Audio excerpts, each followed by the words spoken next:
And I think our children and your children are having the opportunity to grow up more tolerant of difference.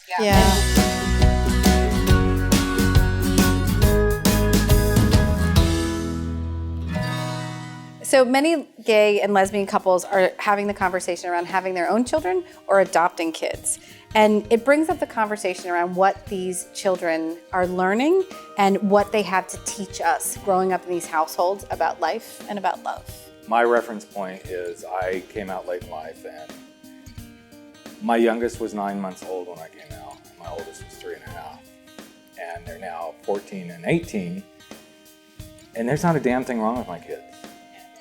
They are normal teen girls, if there is there such a thing as a normal teen girl?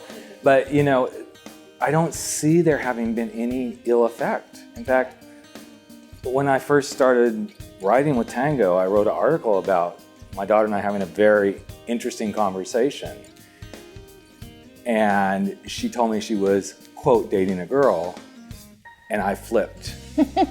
I flipped. My homophobia came rushing out because everything I'd been told, you're gonna turn these girls gay, da-da-da-da-da-da, and it wasn't true at all. And so I think this misconception that if you buy into that, you are supporting the it's a choice conversation. You truly are. Because then it is a choice. You choose to be gay, you choose to be lesbian, and that's not true. Our kids are what they are. A good friend of mine has a baby bump too, and when it's two lesbians, they did artificial insemination, and when people say, "Oh, what are you having?" their response is, "A baby." Yeah. That's so powerful, because then there's no gender talk whatsoever. Yeah.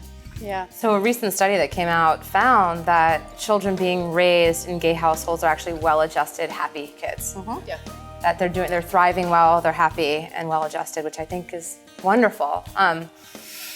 So it just shows that we're doing things right. And I think it takes a lot of forethought, right, and preparation for us to have kids. We can't just go, oops, I got pregnant. No, there's a lot of planning and thinking about it and investing money, investing a lot of time.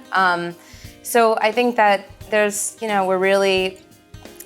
have a lot of love to give, and when we make that commitment, we really want it, we want it. We've decided we want it, and we're gonna work really hard to make it happen. So I think it's, it means something. Now, on Mary's side of the fence, though, your kids were much older, right? My kids were, my son's much older, because my son's 11 years older than my daughter. So my son grew up in a Christian, born-again, holy roller family. Yeah. Then mommy raised her hand and went, "Whoops, I can't do this anymore. I cannot do this anymore." And which is, I think, how many people end up coming to their truth. Is I walked into a meeting one day, and there was a woman at the other end of the table, and I went, "Oh my God, I want to crawl across the table and jump on her. Shit, I gotta get out of this meeting, oh my God." And walked out of the room and just sort of, heard myself say to myself, I need to make a decision. I can't do this anymore. Yeah. My son was pissed. He was so angry at me, and the only thing he said to me in 2 years was, "Don't fuck up my senior year." He was a senior in high school. My daughter was like, "This is cool. Well, if you like girls and daddy's a boy, can't you have a girlfriend and still keep daddy?" I mean, we had those kinds of just innocent, simple conversations. But as I went through dating, my daughter at one point sat me down and said, "Mom, every time you start dating someone and you have a relationship with them, you fall in love with them, I fall in love with them too. And then you break up with them, and then I have to break up with them, and I don't want to break up with any more of your girlfriends, so don't date at home anymore. Just go out, don't bring them home unless you're going to marry them."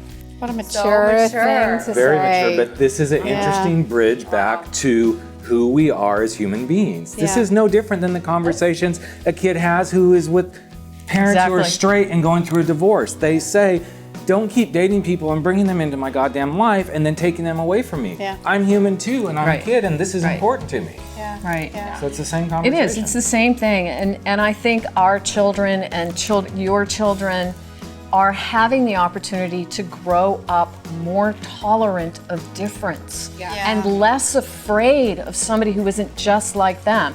If mommy's a lesbian and I'm straight, it's all cool. We can get along just as well as anybody else. This conversation tends to come up, again, during the dating process. When's the right time to introduce the kids into the situation? And what I find is it really just depends upon the kid and how open and honest you've been with them up front. If they know about your sexuality and you've been open to an extent, of course, you don't want to give them the gory details, but if they understand what gay and lesbian means, you know, a lot of times I've been finding that the kids are okay, like if they were to bring a potential love match home with them now. So it sounds like the question of having kids as a gay or lesbian couple is complicated, but there's a huge amount of thoughtfulness that goes into it because it doesn't just happen. And it also sounds like from the panel, there's a ton of lessons as adults we all have to learn from our kids, and that's the wisdom to take away from today's chat.